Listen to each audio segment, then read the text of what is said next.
সুকৌশলে রক্ত পিচ্ছিল রাজপথে গড়ে ওঠা জাতীয় ঐক্য এবং জাতীয় নির্বাচনের পরিবেশ বিনষ্টের অপচেষ্টা চলছে।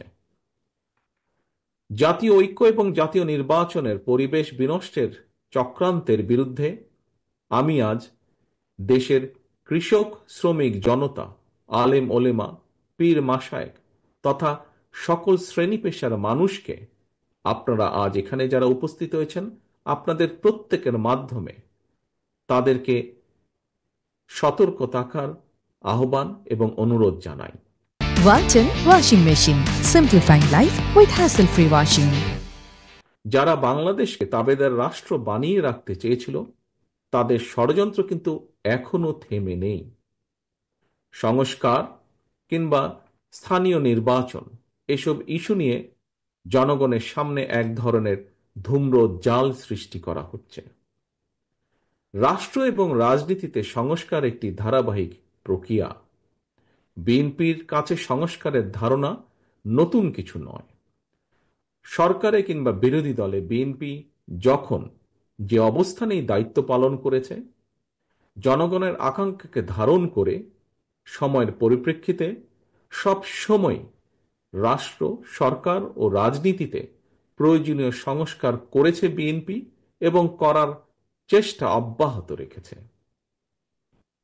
1975 সালের 7ই নভেম্বরের পরে দেশে বহুদলীয় গণতন্ত্র প্রতিষ্ঠা, সংবিধানে পঞ্চম সংশোধনের মাধ্যমে মুক্তিযুদ্ধের আকাঙ্ক্ষার প্রতিফলন, 1991 সালে দেশে সংসদীয় সরকার প্রতিষ্ঠা, এই সবই ছিল রাষ্ট্র রাজনীতির ময়দানে যুগান্তকারী সংস্কার।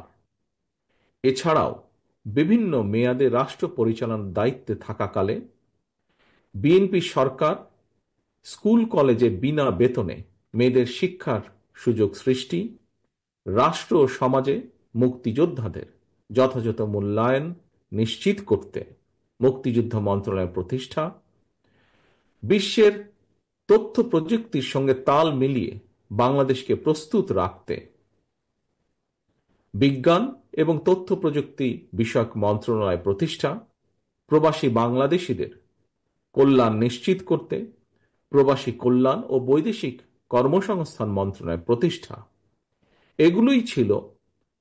সবগুলোই ছিল রাষ্ট্র ও সরকারে কয়েকটি গুরুত্বপূর্ণ সংস্কার। প্রিয় সহকর্মীবৃন্দ, এই ধরনের আরো বহু সংস্কারের উদাহরণ আমরা উপস্থাপন করতে পারব। তবে ষড়যন্ত্রের পথ ধরে পলাতক গণহত্যাকারী স্বৈরাচার রাষ্ট্র ক্ষমতা দখলের পর সংস্কারের সকল পথ বন্ধ করে দেয়। বাংলাদেশকে চিরতরে তাবেদার রাষ্ট্রে পরিণত করে রাখতে গত 1.5 দশকে দেশের শিক্ষা ব্যবস্থাকে প্রায় ধ্বংস করে দিয়েছিল, দেশের প্রতিরক্ষা ব্যবস্থাকেও নাজুক করে তুলেছিল, টাকা পাচার আর লুটপাট চালিয়ে দেশের অর্থনীতিকে ভঙ্গুর করে দিয়েছিল, অকার্যকর করে দেওয়া হয়েছিল দেশের সকল সাংবিধানিক এবং বিধিবদ্ধ প্রতিষ্ঠান, জনগণের ভোটের অধিকারকে হরণ করে জনগণকে রাজনৈতিকভাবে ক্ষমতাহীন করে দিয়ে দেশের স্বাধীনতা সার্বভৌমত্বকে বিপন্ন করে তুলেছিল। এমন পরিস্থিতিতে রাষ্ট্র, সরকার এবং রাজনীতির গুণগত পরিবর্তনের লক্ষ্যে mother of democracy Begum Khaleda Zia 2017 সালে ভিশন 2030 দিয়েছিলেন।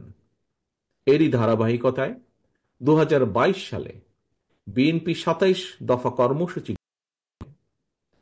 পরবর্তীতে গণতন্ত্রের পক্ষের রাজনৈতিক দলগুলোর সঙ্গে মত বিনিময়ের মাধ্যমে ঘোষণা করা হয় 31 দফা কর্মসূচি। এই 31 দফা নিয়ে বর্তমানে বিএনপির উদ্যোগে সারা দেশে চলছে জনগণের সঙ্গে সংলাপ।